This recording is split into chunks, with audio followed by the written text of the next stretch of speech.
lá do jet ski, vou rebolar pra tu. É, gente, primeira vez que estou gravando este podcast de dia, porque antes eu estava gravando só à noite. Muito prazer, eu sou Vitor Rangel e esse é o Desatinado Podcast. Gente, já peço perdão para vocês pelo barulho externo, porque hoje, como eu disse inicialmente, eu estou gravando de dia e na minha casa nova. Sim, gente, eu me mudei e foi por isso que eu sumi aqui do podcast, que tem apenas 2 episódios anteriores. E no meio dessa loucura toda, calhou de uma surpresa muito boa que eu tava planejando desde o ano passado, de 2025, me mudar pra morar com cônjuge. Vocês têm noção disso? Gente, eu casei. Não no papel, mas eu tô morando junto, então é como se fosse um casamento também, né? Vocês sabem. E eu tô tendo essa experiência de morar junto com o cônjuge. E tá sendo uma experiência incrível, mas eu gostaria de contar um pouquinho do início pra vocês, assim, né? No ano passado, a gente já vinha se planejando pra morar juntos e falando assim, vamos colocar uma meta? Porque não adianta a gente querer e não colocar uma meta, não definir uma meta em específico, né? E aí eu falei assim, para as coisas desenrolarem, a gente precisa colocar um prazo. Tipo, eu quero conquistar tal coisa. Então vamos definir um prazo pra gente conquistar, porque se a gente não conseguir, tudo bem. Mas se a gente definir um prazo, a gente vai fazer com que aconteça, né? Então a gente vai se esforçar mais para que aconteça. E a gente definiu o prazo de fevereiro. O meu cônjuge, eu vou falar o nome dele, Juliano, para quem não conhece. O Ju, ele ficou meio tenso, assim, em relação ao mês, né? Porque a gente tinha um período curto para se planejar até vir morar nesta casa nova. A gente tá morando num apartamento agora. E aí, com isso, ele ficou meio tenso, assim, nossa, será que vai dar tempo? Será que não vai? E eu falei assim, não, vai dar tempo. Fui super otimista. Lei da atração real, assim, não, a gente vai. E toda a conversa que a gente tinha, às vezes um esquivava, o outro esquivava, mas eu tinha seguro na minha cabeça que a gente ia se mudar no mês de fevereiro.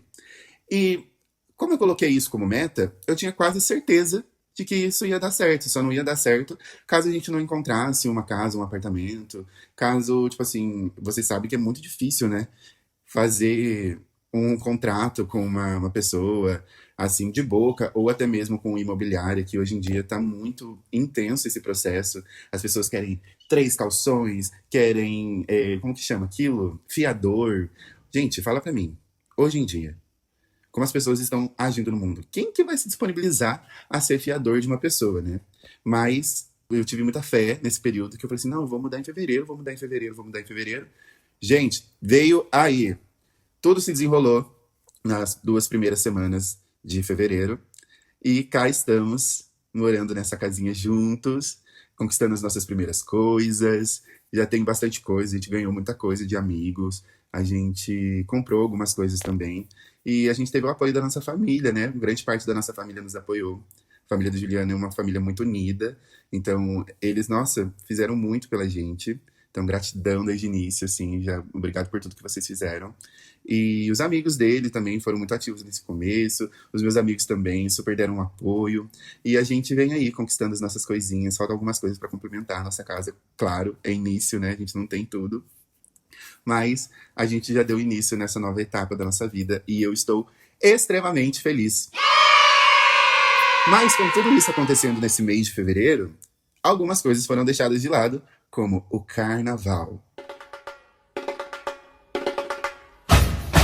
Pessoal, o carnaval pra gente foi extremamente algo que ficou em 4º plano, nem 2º plano. Nossa, ele era simplesmente uma coisa que a gente não focou tanto, sabe? Porque com esse processo de mudança, é dinheiro investido, é disponibilidade, porque os dois trabalham em serviços convencionais de CLT no dia a dia.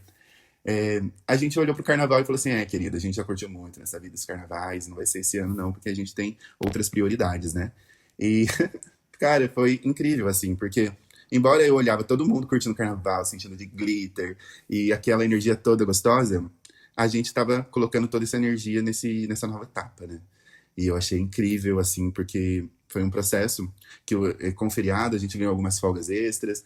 E foi aonde a gente foi se encaixando, né? Pra poder fazer todo esse trâmite de mudança, organização das coisas, pra ver o que a gente precisava comprar, o que precisava arrumar. E deu tudo certo e foi nesse período de carnaval. Então, esse ano, por mais que Jet Ski foi a música do ano, música do carnaval, né? no momento, assim. Eu só tive a oportunidade de dançar em casa mesmo. Mas a gente foi num bloco pré-carnaval, lá na cidade de Potim, que é a minha antiga cidade, pra quem não sabe, eu morava lá. E a gente foi no bloco do Gui, que é um grande amigo meu de muitos anos, que ele tem uma festa muito bombada.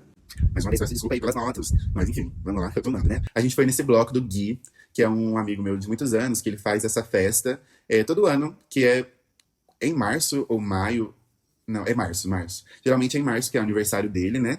E ele faz essa festa muito bacana, muito bombada, assim, sabe? Ele faz abadá, e todo mundo arruma o abadá como se fosse um pós-carnaval, com quase um mês de diferença, mas que é uma festa muito legal. E esse ano, pela primeira vez, ele fez um bloco mesmo. E a gente foi nesse bloco, a gente teve a oportunidade de ser contemplado com os abadás, e a gente foi curtir esse bloco, que foi uma delícia. Teve show de pagode, teve DJ tocando funk, muita bebida gostosa, boa, sabe? Então deu pra tirar uma onda, deu pra experimentar um pouquinho do que ia ser o carnaval de 2026, mas o carnaval em si mesmo a gente não curtiu. A gente ficou nesse processo de mudança de casa e ficou acompanhando os desfiles das escolas de samba pela TV. O meu namorado, a gente descobriu, né, no bloco do Gui, que ele é uma sambista. Ele tem um grande talento para o samba.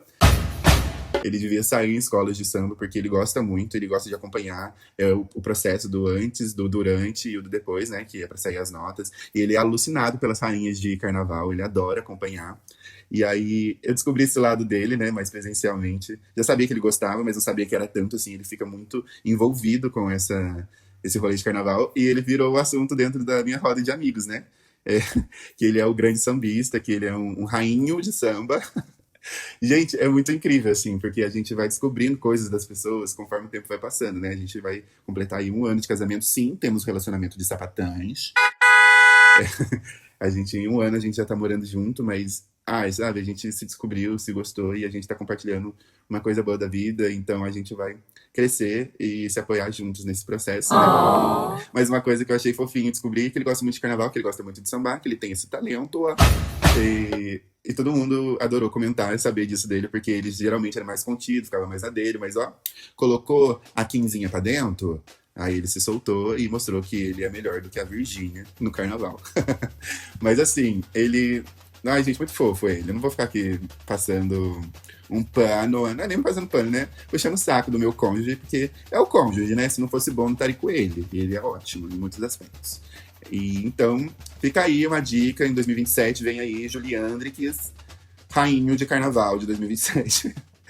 Mas foi isso, né? Nosso carnaval ele foi um processo de mudança, foi um processo de início de um novo ciclo.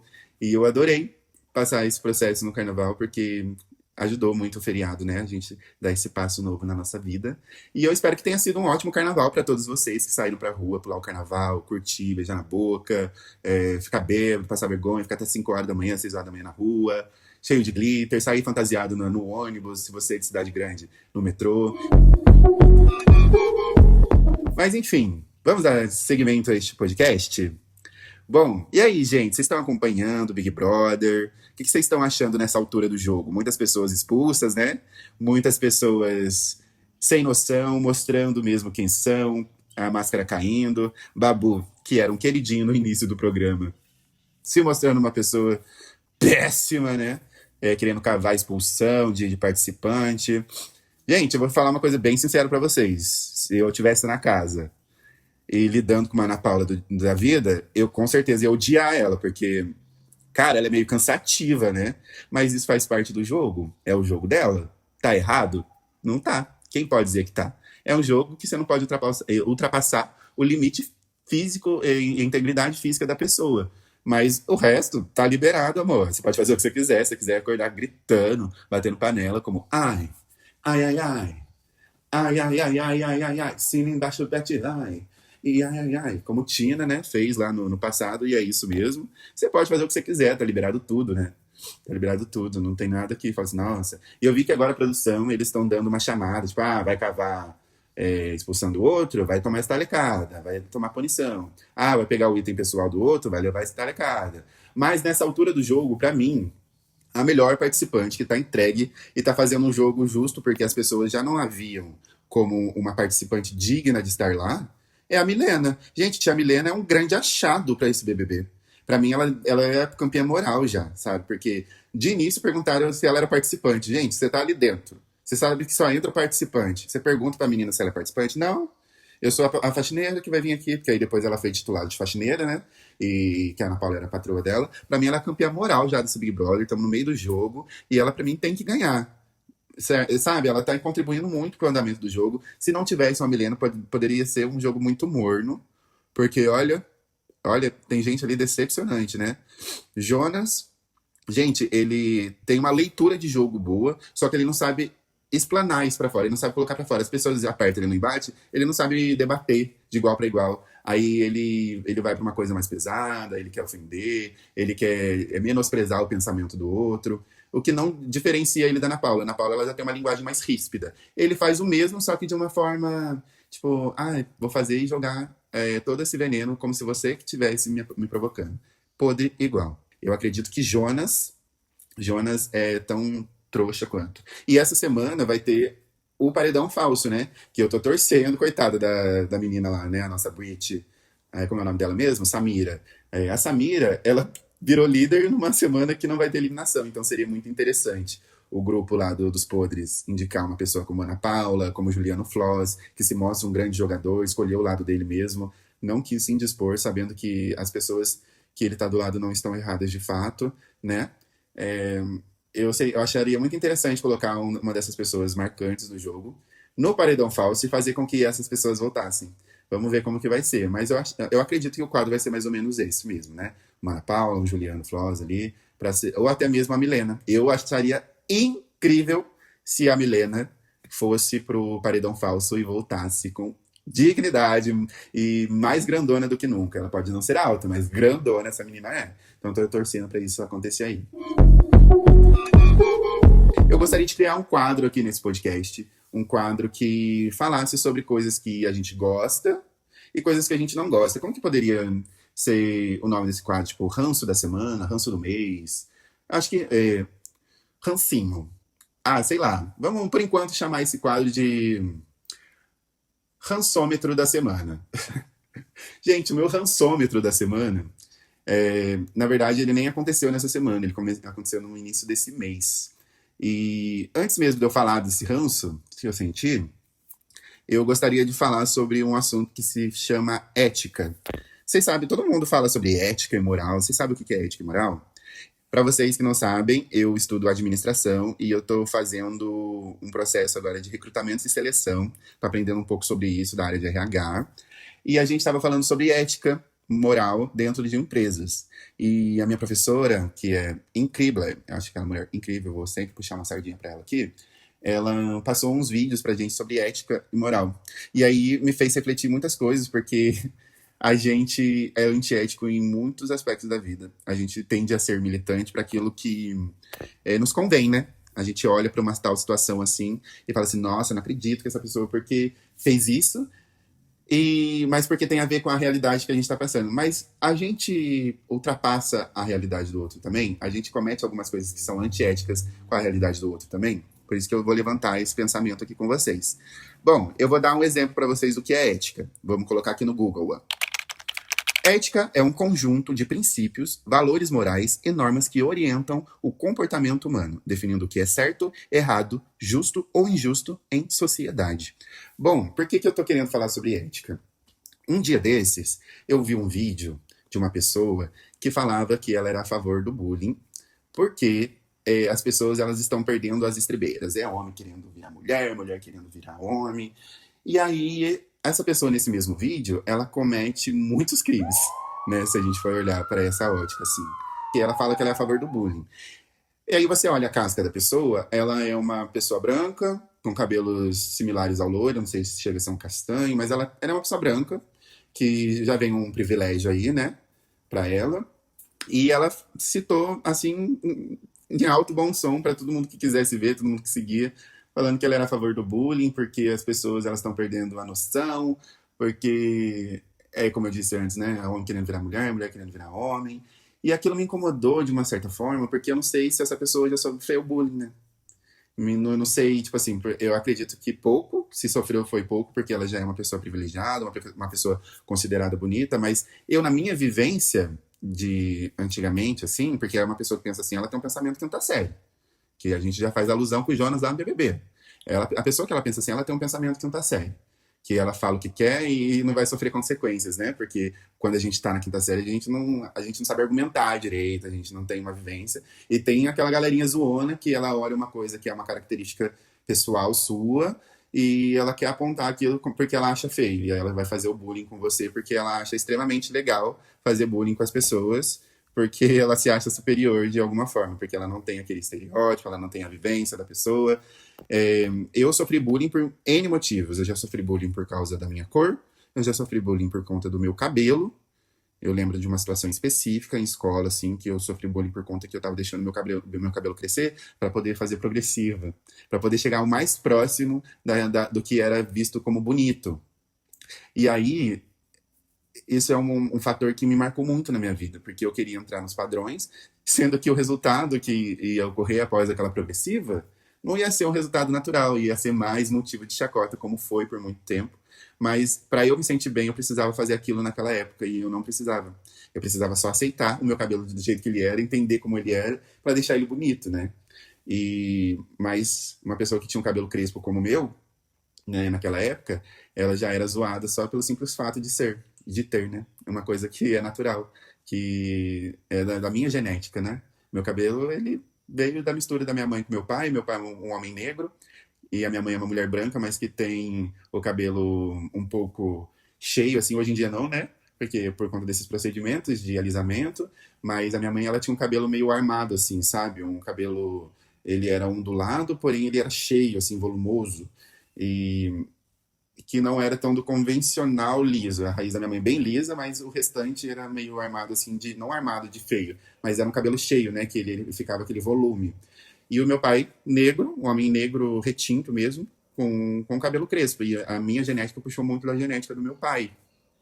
Então eu sofri muito bullying por conta do meu cabelo. Eu lembro de amigas, num dia que eu faltei, falar pra mim que tal pessoa fez bullying com o meu cabelo, comparando com a mola, comparando com o bombril. Isso me doeu muito, e isso é um bullying. E isso é preconceituoso no nível racista, né? E essa pessoa, ela citou muitos exemplos que não cabe eu trazer todos aqui. Uma porque eu nem quero lembrar de tudo que essa pessoa falou. Eu olhei com repúdio, eu ouvi com repúdio, porque essas pessoas, elas não sabem como isso impacta a vida das outras, né? Essas pessoas, elas não sabem o quão mal ela faz para o outro quando ela zomba de uma característica física, de uma característica de etnia. Ela não sabe, ela simplesmente não sabe o que ela está fazendo. Ela está simplesmente sendo uma pessoa babaca. E você ser a favor do bullying voltar, porque para tentar manter um padrão na sociedade, de cada um ficar na sua caixinha e ser alienado, é um pensamento tão retrógrado, sabe? E eu sinto muito por essa pessoa pensar isso hoje com quase 30 anos nas costas, sabe?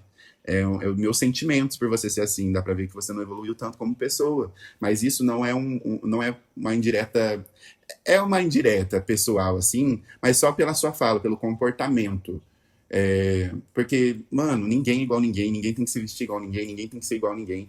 Caraca, se eu quiser me considerar qualquer coisa hoje, eu tenho esse direito porque a vida é minha. Quem corre pela minha vida sou eu. Quem corre pela vida do outro é o outro. Então, por que que te incomoda tanto a vivência do outro? É melhor ficar na sua, é antiético. Mas perante essa reflexão, me veio também à cabeça, nessa aula de ética que eu tive, né, comportamental, eu sendo antiético também.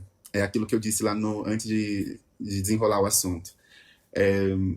Eu, num lugar que eu estava, e perto de algumas pessoas, eu fiz um comentário que é antiético, que não me convém porque eu não estou na pele e nem vivenciando a realidade daquela pessoa. Eu fiz um comentário etarista, do qual eu não me orgulho. Eu senti muita vergonha durante a aula que eu estava assistindo, lembrando o comentário que eu fiz perto de uma pessoa mais velha. Eu fiz um comentário etarista, no qual eu gostaria muito de ter a coragem de me redimir com essa pessoa, por mais que ela não tenha esboçado nada, ela não tenha falado nada, mas eu senti um distanciamento pós esse meu comentário, eu não tinha entendido de primeiro momento, mas a partir do momento que eu estava assistindo essa aula, me veio esse comentário à cabeça, me veio as pessoas que estavam ao meu redor, e exatamente o comportamento corporal que a pessoa esboçou a partir deste meu comentário etarista. Então, quando não se trata da vivência própria, a gente tende a cometer esses erros. A gente tende a ser babaca mesmo, assim, de uma forma que aquilo, como aquilo não impacta a sua vivência diretamente, a gente faz o comentário solto, sem pretensão de magoar, mas a gente magoa. Eu não fiz um bullying direto, mas eu fiz um bullying em relação a pessoas mais velhas. Não foi nem um bullying, foi um comentário infeliz que eu fiz em relação às pessoas de idade avançada por conta de um achismo idiota meu. Então eu peço perdão de antemão já para todas as pessoas mais velhas, porque no silêncio do outro eu consegui compreender que eu tive um posicionamento errado perante a pessoas de idade mais velha. E a gente está acostumado a fazer isso. Então, o meu julgamento anterior que eu faço, ele é um julgamento que eu sim tenho razão, mas eu também não tenho direito de chegar e apontar e cobrar, sendo que eu também erro perante a sociedade. A gente tende a ser muito militante, né? Eu achei que a militância agora ela deu uma esfriada e as pessoas estão tendo coragem de voltar a expor aquilo que elas já pensavam. Só que é humano a gente errar. É humano. E aí eu fiz todo aquele julgamento para a pessoa que fez o comentário do bullying e eu acabei cometendo algo similar porque a vivência daquele círculo, né, daquela categoria de pessoas, não impactava a mim mesmo. Então, ao mesmo tempo que eu aponto que eu desaprovo, eu entendo que essa pessoa ela não tem o discernimento porque ela não tem as vivências, assim como eu também erro porque eu não tenho certas vivências. E o julgamento prévio, sem nenhum aprofundamento, ele tende a ser errôneo. Então a gente vai errar, a gente tem que ter mais paciência com as pessoas. Eu fiz toda aquela introdução sobre esse assunto, porque no final eu vi que também não adianta eu querer apontar, sendo que o meu comportamento também pode ser antiético. Bom, esse episódio ele tá ficando um pouco extenso demais, mas eu gostaria de finalizar, né, falando sobre ética, pegando esse gancho, porque no catolicismo agora, a gente está vivendo um período quaresmal, aquele período que Jesus vai para o deserto, refletir sobre a vida, né, e...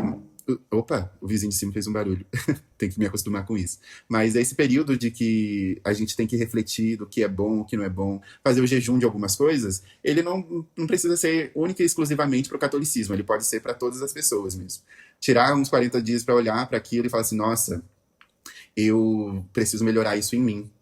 Interpessoalmente. Não adianta você falar assim, eu vou ficar 40 dias sem comer chocolate. E depois acaba os 40 dias, você compra a Cacau Show para comer.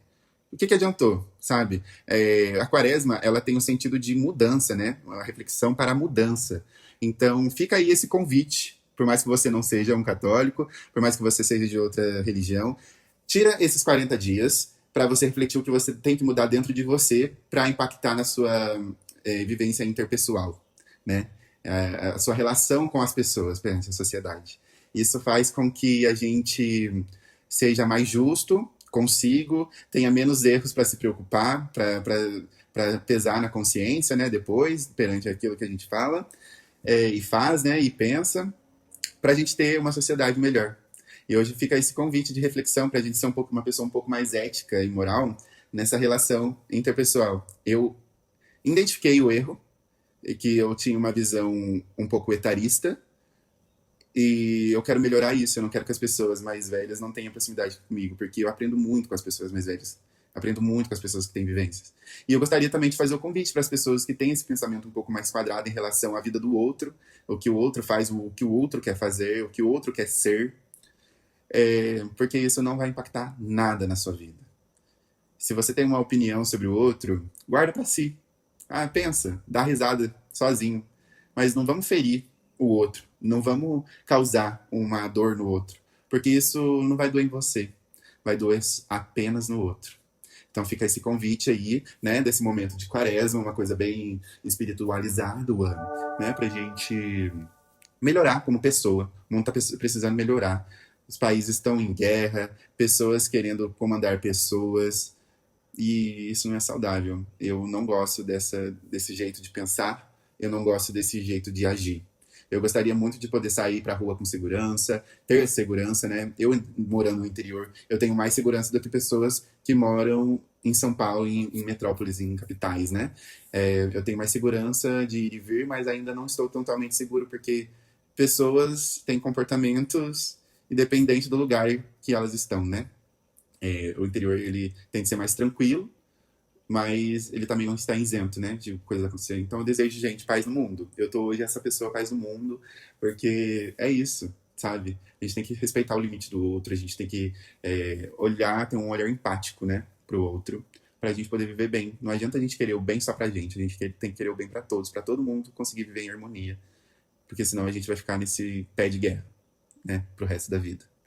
Então, depois dessa evangelização, eu vou indo para as considerações finais, porque se eu falei de um ranço, eu tenho que falar de uma coisa que eu gostei também. Então, é um momento like. Por momento, por enquanto, esse quadro vai chamar like. Vai ter o rançômetro e o like.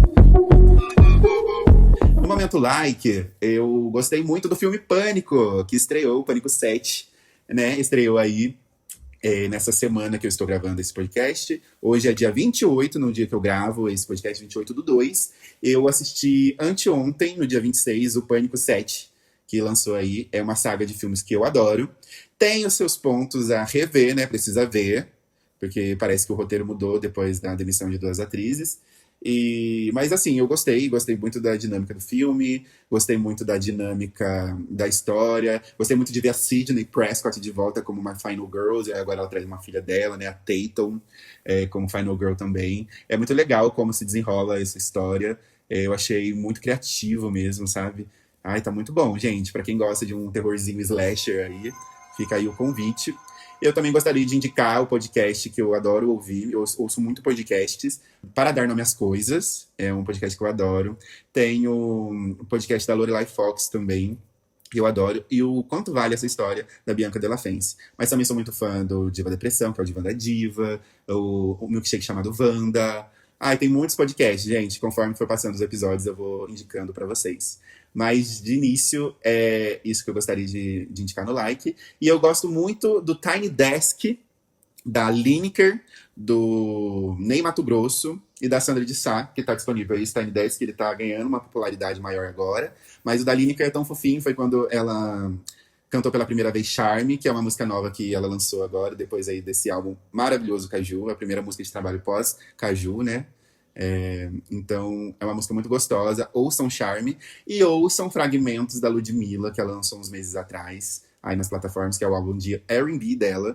É um álbum maravilhoso. Cada vez que eu escuto ele novamente, eu me apaixono pelas músicas, pela sonoridade, pelas letras. Nossa, gente, tá incrível mesmo. E é assim que a gente vai finalizando este podcast. Adorei estar com vocês. Me sigam nas redes sociais, que é @VitorRangel1. É Vitor, e o Rangel continua no R do Vitor. Tá lá no Instagram. Você também pode escutar a minha música, Boy Mimimi, As Bichas Tá Foda, com parceria com Dakota Lins, lá no meu Spotify, Vitor Rangel, tudo juntinho também, só com o R, tá? E também pode assistir os clipes no YouTube, também Vitor Rangel, todo juntinho, tá? Se você quiser deixar um comentário sobre esse episódio, se você quiser indicar um tema para a gente poder bater um papo ou ver qual que é a minha opinião sobre o assunto aqui nesse podcast, pode deixar. Eu gostaria muito de agradecer também as pessoas que estão ouvindo o podcast pelo YouTube. Temos o canal Desatinado lá no YouTube, é um canal que eu já tinha como outro nome, mas aí como ele já era ativo, eu só mudei o nome dele, tá lá, Desatinado. Você pode ouvir também lá pelo YouTube. E lá no YouTube tem muitas visualizações, né? Tipo, é óbvio que esse podcast é muito pequenininho ainda, mas lá já temos episódios com bastante visualizações, temos visualizações muito boas aqui no Spotify também. Ainda não estamos em outras plataformas digitais, porque o foco agora é crescer aqui no Spotify e também no YouTube. Quem sabe mais pra frente não ter um podcast em vídeo? Por que não? Mas fiquem abertos a essa possibilidade. No momento vai chegar. Gente, foi um prazer estar aqui com vocês. Eu adorei. E deixa um like aí no vídeo se você está vendo pelo YouTube. Deixa um comentário no Spotify, também no YouTube, tá? Segue aí a nossa página, tanto no Spotify, e também se inscreva no canal no YouTube. Um beijo para vocês, meus queridos ones, e até breve. Tchau!